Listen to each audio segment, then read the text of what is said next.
안녕하십니까. 전남대학교 소프트웨어 중심대학 사업단 학술연구교수 유재명입니다.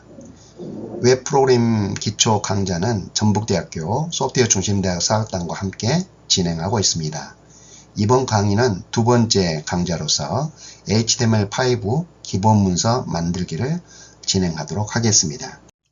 1장에서 우리는 웹 서비스에 대한 개요에 대해서 살펴보았습니다. 웹 서비스는 서버 클라이언트 개념으로 HTTP 프로토콜 통신에 의해서 서버가 서비스를 제공하고 웹 브라우저 클라이언트는 이 서비스를 웹 문서로 받아보아서 그 내용을 확인한다고 하였습니다. 그 웹 문서의 세 가지 구성 요소 중에 가장 중요한 부분인 HTML5에 대해서 이번 강좌에서는 다뤄보려고 합니다.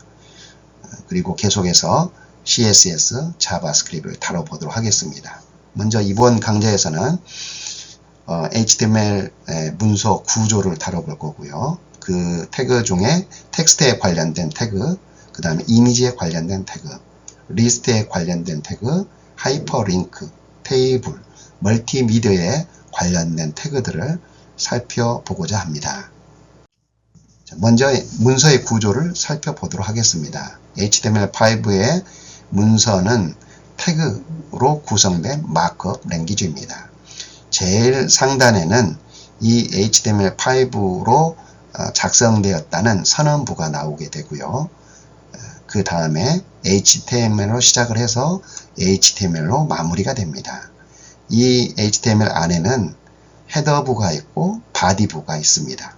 헤더부에는 문서의 메타데이터 정보, 곧 문서의 제목 또는 저자, 키워드 또는 혹시 여기서 참조하고 있는 CSS나 자바스크립트 정보에 대한 내용들을 보여주게 되고요. 바디 영역, 바디로 감싼 영역에서는 본문의 문자, 이미지, 영상 등을 살펴볼 수 있고 또 이 문서가 참조하는 다른 문서의 URL을 입력할 수도 있고 또 여기에 이 문서의 자바스크립트 내용들을 추가할 수가 있습니다.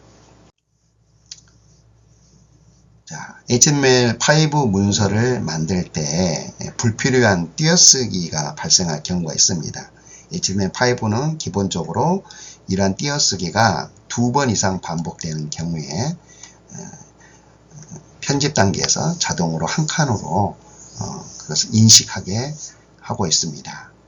그러나 또 문서를 작성하다 보면 의도적으로 한 칸 이상의 공백을 만드는 경우가 발생할 수도 있습니다. 이러한 경우는 적절한 태그나 또는 특수기호를 이용해서 이러한 문제들을 해결할 수가 있습니다. 메타데이터로는 문서의 세트, 문자가 어떻게 인코딩이 되는지 문자 인코더의 특징을 적어줄 수 있고 저자가 누구인지 이 문서의 제목은 무엇인지 키워드는 무엇인지들을 정리할 수가 있습니다. 그리고 HTML5 문서를 작성할 때 한 가지 주의해야 될 사항은 그냥 들여쓰기 없이 동일한 라인에 사용을 하게 되면 이와 같이 식별하기가 참 어렵습니다.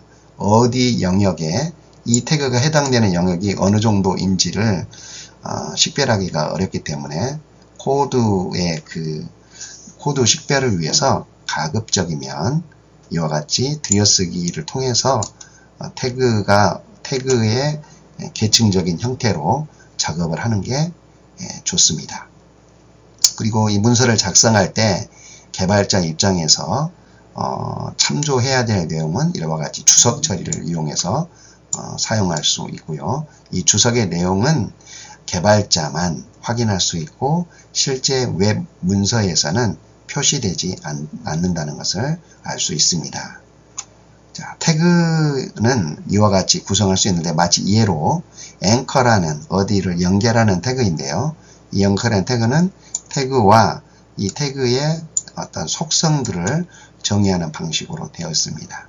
그래서 그 속성에는 앵커라는 태그에는 속성으로 타겟이라는 부분이 있고 타이틀이라는 이런 속성들을 가지고 태그를 구성할 수가 있습니다. 그러면 이제 구체적으로 한번 들어가 보도록 하겠습니다. 먼저는 문서의 구조를 한번 살펴보도록 하겠습니다. 아까 말씀드렸듯이 헤더 태그에는 이 문서의 제목을 표시하는 타이틀 태그로 정의할 수 있고요. 문단의 제목 같은 경우는 바디 안에 속성값으로 이 타이틀 속성을 이용해서 그 본문의 제목을 표현할 수가 있습니다. 지금 우리가 그 예시 파일로 p2.html 문서를 보시면은 여기에 이 문서의 제목의 타이틀 그리고 바디의 타이틀을 이용해서 이 문단의 키워드라든가 제목들을 표시할 수가 있습니다. 이 문단의 제목 같은 경우는 이 웹페이지가 열린 후에 이 마우스를 그 문서의 영역에 올려놓았을 때 이 타이틀의 영역이 표시가 됩니다. 그리고 문단은 여러 패러그래프로 나누어지기 때문에 그때 사용되는 게 이 P라는 태그를 이용을 합니다. 줄바꿈을 이용할 때는 BR이라는 태그를 이용해서 줄바꿈을 진행하게 됩니다. 텍스트를 표현하기 위해서 텍스트에는 기본적으로 이게 한글이든 영어든 문서를 이렇게 이루는 내용들로 정리를 할 수 있고 특수기호들이 있습니다. HTML5는 이런 태그들로 이루어졌다고 했는데 이런 태그를 설명하기 위해서 이런 크다 작다의 어떤 이런 태그들을 써야 되는 경우가 있어요. 이럴 때에는 이것을 사용하는 방법이 엔터티 코드를 활용하는 겁니다. 엔터티 코드를 활용해서 크는 경우는 %LT 이렇게 해서 표현을 하고요. 적다, 크다 하는 게 GT라고 표현하고 적다 그러면 LT라고 표현하고 어포스트로피라는 이 특수 기호를 표현할 때는 %APOS 어포스트로피 약자죠.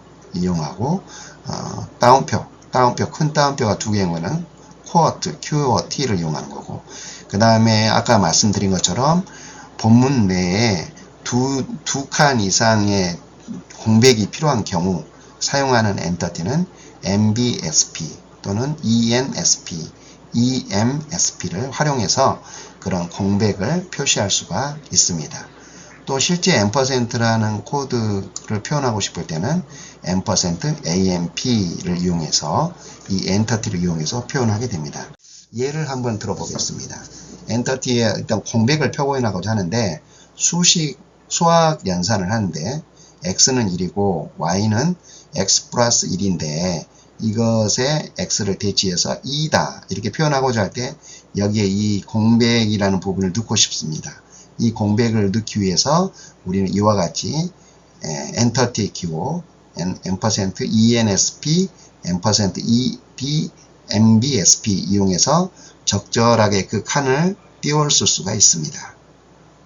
원래는 만일에 두 칸 이상이 되면 HTML로 구성된 이 문서에서는 한 칸으로 대치를 해버리는데 우리는 이와 같이 특수기호를 이용해서 공백을 만들어낼 수가 있습니다.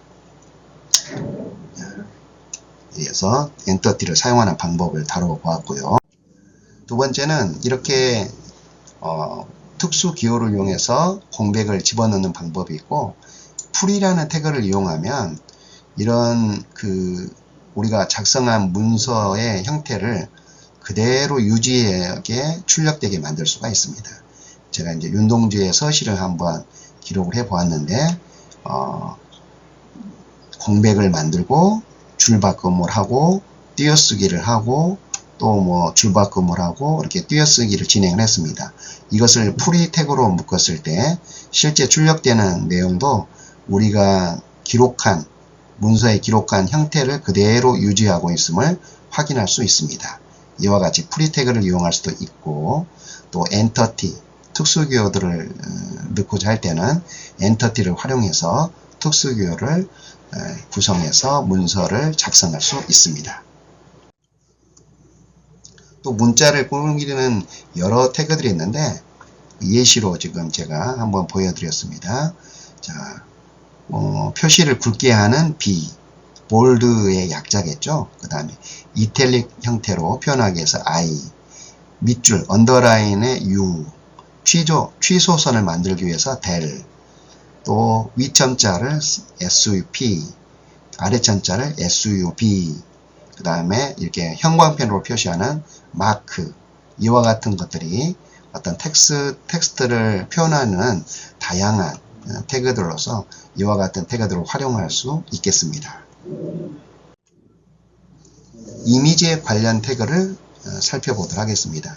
이미지에 관련된 태그는 img, 이미지를 나타내겠죠. 그리고 이 이미지에 이미지로 표현할 수 있는 이미지들은 BMP 포맷으로 되어 있다든지 GIF 포맷으로 되어 있다든지 JPG, PNG 등의 이미지를 삽입할 때 쓰는 태그입니다. 이때 파일의 경로를 표현할 때는 src라는 속성값에 넣을 수 있고 이 경로에 이미지가 존재하지 않을 때에는 문자로 표현하는 방법이 alt라는 속성값입니다. 그리고 이 이미지의 폭과 높이를 표현할 때 width하고 height를 이용해서 이 속성값을 이용해서 표현합니다. 아래 예시에 보면 이 이미지 경로를 웹에 있는 페이지 경로로도 표현을 했습니다. 이렇게 상대 경로를 이용해 가지고 파일의 경로를 찾아서 넣을 수도 있고 웹페이지에 주소를 이렇게 집어넣어서 이미지를 가져올 수도 있습니다. 지금은 제가 소중사업단에 어떤 그 학습을 했던 이미지와 연결을 하는 URL을 여기다 넣었습니다. 그리고 이러한 이미지가 없을 때에는 대안으로 되는 문자열 alt 속성을 넣었고요. 이미지의 폭과 너비는 300으로 해서 이렇게 표현을 했습니다. 자, 이번에는 리스트에 관련된 태그를 살펴보고자 합니다. 문서를 작성하다 보면 여러 형태의 어떤 목록들을 정의할 때가 있습니다. 어떤 음식의 식단에는 한식, 중식, 양식이 있다. 이런 것들이 있고 또 순서, 레시피를 쓸 때 1번은 어떻게 하고 2번은 어떻게 하고 이런 식으로 순서가 필요한 이런 리스트가 있고 때로는 어떤 것 이제 내가 만든 문서에 어떤 그 키워드를 설명할 때 쓰는 그런 어떤 리스트들이 있습니다. 각각을 표현할 때는 자, 순서가 있는 태그는 OL, Ordered List라고 하죠. 그 다음 순서가 없는 태그는 UL, Unordered List라고 해갖고 순서가 없는 태그를 표현해 줍니다. 그 다음에 어떤 문서의 키워드를 설명할 때 그럴 때 사용하는 게 Definition List 해가지고 DL로 표현합니다. 먼저 OL부터 살펴보도록 하겠습니다. OL은 이제 여러 가지 어떤 그 순번을 정할 수가 있는데요. 타입에서 그 어떤 형태를 잡을 수가 있어요. 타입이 1인 경우는 알파벳 1, 2, 3 이런 순서로 어떤 리스트를 정의를 할 수가 있고 소문자, 영문자, 소문자로 A를 넣게 되면 이렇게 알파벳 A, B, C 이렇게 순서대로 목록을 만들어낼 수가 있고 대문자로 하면 알파벳 대문자로 이렇게 목록을 만들어낼 수가 있고요. 그 다음에 대문자 I를 표현하면 로마 숫자를 이렇게 표현할 수가 있습니다. 소문자와 대문자 이렇게 구분을 하죠. 이렇게 해서 지금은 리스트 목록을 만들어냈습니다. 두 번째는 순서가 없는 태그 UL을 이용했을 때는 이것은 기본적으로 이렇게 원의 표시로 해가지고 목록을 만들어냅니다. 목록의 제목들을 만들어내고요. 이 목록은 중첩이 가능하다고 합니다. 중첩이 가능하고 뒤에 li는 생략할 수가 있습니다. 기본 마커가 이와 같이 원어로 형태로 되고 중첩이 가능하다고 했는데 일단은 기본 그 UL을 이용해서 목록을 정리를 해봤고요. 다음 예시에는 중첩된 예시를 한번 보여주고 있습니다. UL을 묻고 그 안에 목록 중에 하나를 넣는데 그 목록 아래 다시 또 UL을 넣었죠.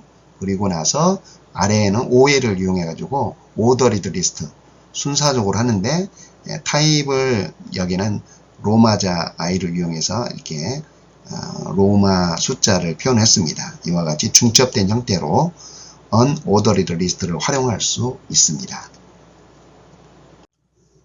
이번에는 어떤 용어를 설명할 때 쓰는 Definition List인 DL을 살펴보고자 합니다. DL을 사용하는 방법은 DL로 묻고 Definition Table, Definition Data 그래서 용어를 설명하는 형태로 진행을 합니다. 자, 여기서 DL로 전체 어떤 그 설명할 영역을 묻고 구체적으로 키워드인 UL 태그를 설명을 하고 UL 태그는 이와 같이 순서 없는 리스트를 생성을 한다. OL 태그는 이와 같이 순서 있는 리스트를 생성한다. 또는 DL 태그를 이용하면 이렇게 어떤 용어를 설명하는 용도로 사용한다. 이와 같이 설명을 하는 어떤 태그의 의미를 설명하는 형태로 이 DL, Definition List를 활용을 하는 것을 볼 수 있습니다. 이번에는 하이퍼링크에 대해서 살펴보고자 합니다. 하이퍼링크는 같은 사이트 내에서 다른 페이지로 이동할 수도 있고 또는 이 페이지에서 다른 웹페이지로 이동하는 그런 내비게이션 역할을 하는 태그입니다. 이 하이퍼링크 태그 안에 속성들, 여러 속성들이 있는데요. 이제 일단은 내가 이동하고자 하는 페이지를 나타내는 href, Horizontal Reference라고 하죠. href가 있고 속성값으로 다운로드 하면은 이 다운로드가 적시되어 있을 때는 이 URL에 있는 어떤 문서를 로컬로 다운로드 한다는 뜻이겠죠. 그 다음에 타겟이라고 하는 것은 여러 가지가 있는데 그 속성값으로 브랭크 같은 경우는 현재 지금 이렇게 보여지는 사이트에서 새로운 탭을 생성해서 그쪽으로 지정한 그 URL의 페이지를 보여주는 그런 것을 말합니다. 셀프라고 하는 것은 현재 내가 보여주고 있는 사이트의 내용으로 이렇게 그 새로운 파일로 바꾸라는 뜻이고요. 페런트라고 하는 것은 이동해 왔던 이전 페이지로 가리키는 뜻입니다. 만일에 여기가 여러 어떤 그 프레임으로 나눠져 있을 때는 그 해당되는 프레임의 어떤 네임으로 이동할 수도 있습니다. 실제 예시를 통해서 이러한 내용이 어떠한지를 살펴보도록 하겠습니다. 자, 이 문서를 보시면 지금 앵커라는 태그를 이용해 가지고 소중사업단으로 이동을 하고자 하는 겁니다. 그런데 여기에 타겟으로 언더바 브랭크라는 속성값을 집어넣었습니다. 그렇다면 이 뜻은 무엇이냐면 현재 이 그 페이지에서 이 소프트웨어 중심대학 사업단이라는 앵커를 클릭을 하면 새로운 탭을 생성하고 거기에 여기에 적시되어 있는 URL의 페이지를 보여주게 되는 부분입니다. 이때 사용되는 게 언더바 브랭크라는 속성 값입니다. 아까도 말씀드렸죠. 속성 값에는 언더 브랭크가 있고 언더 셀프가 있고 또 뭐 언더 타겟 그 네임들 여러 또는 페런트 이런 것들을 이용해 가지고 실제 여기에 기록하고 있는 URL로 페이지를 나타내는 형태를 취하고 있습니다. 자, 또는 실제 문서 내에서도 이동할 수 있는데 그때 사용되는 게 이와 같이 ID, 어떤 코드의 ID를 집어넣게 되면 그 위치 정보를 우리가 후에 확인할 수가 있습니다. 스트롱 태그는 어떤 그 안에 있는 문자를 붉은색으로 표시를 하게 되죠. 거기에다 ID를 부여를 했습니다. ID로 first, star, final. 그리고 나서 앵커에다가 이 샵 기호를 이용하면 이 문서 내의 ID를 말하고 있습니다. href는 현재 문서에 이 샵 퍼스트, ID 퍼스트로 가는 거고, 샵 스타 그러면 ID 스타로 가는 거고, 샵 파이널 하면은 오늘 밤에도 이와 같이 갑니다. 그러면 실제 이것이 웹페이지로 보여졌을 때 이와 같은 내용이 되는데, 여기에서 기록이 나왔던 죽는 날 하면 그 위치로 이동을 하는 거죠. 디어를 하면 그 아이디가 있는 위치로 이동을 하는 거고, 각각의 위치로 앵커를 활용할 수가 있습니다. 그래서 앵커는 두 가지 형태로 한 세 가지 정도가 됐겠네요. 문서 내 그 사이트 내 문서 또는 사이트가 아닌 다른 사이트로 이동할 때 또는 문서 안에서 아이디하고 매핑을 해서 위치 이동을 할 때 앵커를 사용하게 되고 이것을 표현하는 방법들이 타겟을 이용해서 표현한다는 것을 확인해 보았습니다. 이번엔 테이블에 대해서 한번 살펴보고자 합니다. 테이블은 웹 문서에서 가장 많이 사용되는 태그 중에 하나입니다. 테이블은 크게 테이블이란 태그로 묶고 그 테이블의 제목을 캡션으로 표현하고 그 다음에 헤더 정보를 T 헤드를 통해서 나타내고 그것의 실제 어떤 레코드 형태를 T바디를 통해서 나타내고 그것의 결과값을 T풋을 통해서 나타냅니다. 그리고 T헤더 안에는 그 헤더가 되기 때문에 테이블 헤더의 약으로 해서 TH라는 값을 해가지고 각각의 속성 값들을 표현합니다. 그리고 바디 영역, 레코드 영역에서 값을 표현할 때는 테이블 데이터에서 TD 해서 각각의 내용들을 표현해주고 마지막 이제 이것의 어떤 결론적인 정보들을 나타낼 때도 역시 마찬가지로 TH를 이용해가지고 이것들을 굵게 표현하는 것입니다. 이것이 이와 같이 표현된 형태가 아래에 이와 같이 표시가 되어 있습니다. 테이블의 캡션을 이용해서 테이블의 타이틀을 정리를 했고요. 속성 값을 이렇게 T 헤더의 안에 레코드를 나타내죠. TR은 하나의 레코드 안에 여러 개의 속성 값이 있다는 걸 표현해주고 또 이제 실제 본문의 레코드에 각각의 이 열들을 이렇게 표현해주고 있습니다. 마지막 평균을 구할 때는 Tput을 이용해가지고 각각의 내용을 이렇게 표현을 하고 있습니다. 자, 테이블 표를 이용해서 실제 태그 안에다가 한번 정의를 해 보았습니다. 보드라는 것은 테이블의 굵기를 표현하는 거고요. 자, 이것은 캡션은 테이블의 어떤 주제, 타이틀, 제목을 나타내죠. 그 다음에 이것의 각각의 속성감을 T 헤더에 TR에 TH 영역 안에다가 각각을 포함하여 넣었습니다. 본문의 내용을 집어 넣었고요. 이것의 T풋을 이용해 가지고 그것의 결론의 내용들, 파트, 어떤 파트냐 이렇게 표현하는 형태로 이 테이블을 구성했습니다. 자, 여기까지 진행을 하면서 1장에서 제가 말씀드렸던 것처럼 우리는 이 테이블을 이렇게 문서를 작성하고 지금 크롬 브라우저를 통해서 확인하고 있습니다.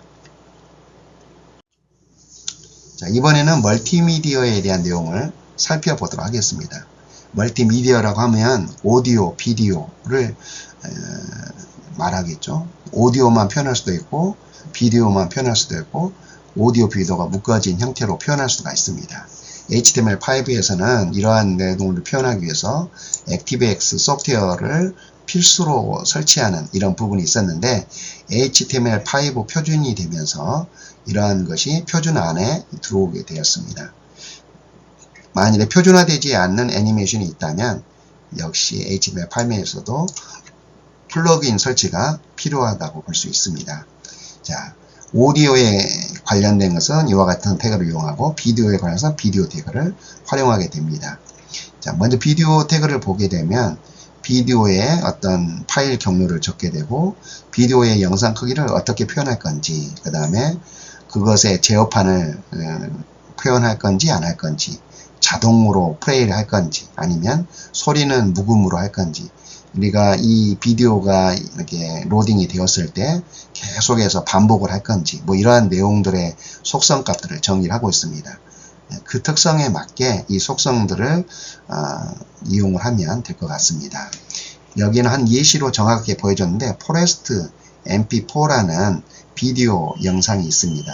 이것의 크기는 320-240 크기로 표현하는데 제어판을 두고 컨트롤할 수 있도록 표현을 했습니다. 만일에 이 비디오에 인코딩된 이것을 표현하게 실행할 수 없다면 이 브라우저에 이 비디오 태그를 지원하지 않는다라는 메시지를 출력되도록 이렇게 만들어 놨고요. 또는 이와 같이 여러 개의 어떤 소스들을 동일한 소스를 집어넣고 가능한 것이 출력되도록 하는 방법도 있습니다. 자, 실제 한번 예시를 만들어 보았죠. 이렇게 보면은 비디오가 있는데 이 비디오의 영역에 이제 데이터를 크기를 정의를 하고 컨트롤러, 지금 컨트롤러니까 이게 비디오가 뜨고 이 컨트롤러 영역이 이것으로 제어를 시작할 수도 있고 멈출 수도 있고 소리를 나오게 할 수도 있고 안 나오게 할 수도 있고 이런 것들을 그래서 이와 같이 비디오가 삽입되는 것을 확인할 수 있습니다. 자, 오디오 영역을 한번 살펴보도록 하겠습니다. 오디오에서 HTML5에서 재생 가능한 오디오로는 MP3, 웨이브, 또 OGG라는 이런 어떤 오디오 포맷에 대해서는 HTML5에서 지원하고 있습니다. 비디오와 마찬가지로 오디오도 일단 오디오의 파일 경로가 필요할 것 같고, 오디오의 어떤 제어할 수 있는 제어판, 또 자동 실행 여부, 또 계속 반복할 건지에 대한 여부들을 표현할 수가 있습니다. 이와 같이 정의를 할 수 있고요. 비디오와 유사한 형태를 취하고 있어서 활용하면 될 것 같습니다. 실제 예시를 통해서 보면 이와 같이 오디오의 태그를 이용해 가지고 mySong이라는 mp3 파일을 실행을 하는데, 이것은 계속 반복하도록, 한번 스타트가 되면 반복하도록 루프 속성값을 더 넣어봤습니다. 아래는 그냥 기본적으로 기본 형태로 만들어 놓았습니다. 이와 같이 해서 오디오 영역을 진행하는 것을 확인할 수 있습니다. 이 HTML5로 구성된 많은 태그들이 있는데, 가장 대표적인 태그들을 중심으로 이번 강좌를 진행하였습니다.